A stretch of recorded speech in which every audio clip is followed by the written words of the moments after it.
nakatalaga sanang makapagtanong ng mga ilang bagay sapagkat gusto kong linawin sa panig ng mga constituents na nire-represent natin sa Kongreso ay kinakailangan po na malaman ko kung ano po yung bahagi ng 6.325 trillion pesos ang siyang magiging benepisyo. Ibig sabihin, ang siyang tutulay do sa panig ng mga kababayan nating nasa kapos ang buhay. Alam ko po kasi na dalawa yung target ng ating national budget para sa isang taon, 2025. Kailangan po kasing makapagtanong ako sapagkat gusto kong malaman anong bahagi ng 6.325 trillion na budget natin para sa isang taon ang maaaring maging kabahagi ng mga kababayan nating kapos na kapos sa buhay sapagkat sila po ang pinaka-representa ng aming party list. Ito yung Sagip party list. 1-digit inflation o 9-digit poverty incidence. Nangangahulugan po talagang mababawasan ang mahihirap. Ngunit dahil nga po sa wala namang gumagawa, walang nagsisimula para gawin, mananatili pong mahirap yung mahirap. Isa na naman pong tradisyon ang mukhang ayaw po nilang pahalagahan. Sapagkat ngayon lang po ako makakakita uli ng isang pagkakataon na yung pong miyembro ng majority, katulad ko, hindi na pwedeng magtanong. Puro lang po yung miyembro ng minority. Hindi po ganun ang tradisyon namin eh. Ang tradisyon namin, mauuna lamang pong magtanong yung minority. Pagkatapos, kasunod na naman ang majority, maging alternate na po yun. Hanggang maubos na yung minority dahil po konti lang sila. Kami ng mga majority ngayon, ang pwede nang magtanong sa lahat ng ahensya.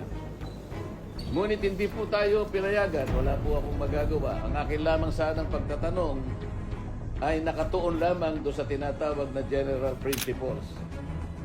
Para lang po yung tono ng pagde-deliberate ng budget ay mailagay natin sa wastong perspektiba. Ngunit kagaya nga po ng aking ipinaliliwanag, ayaw na po nila kaming magtanong sapagkat ang tangi nilang layunin ay tapusin kagad ang deliberation ng budget sa plenaryo sa lalong madaling panahon.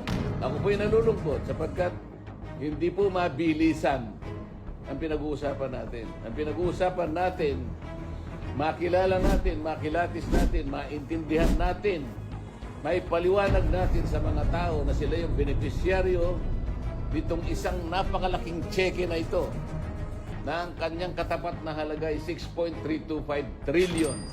Saan gagamitin ang checking ito?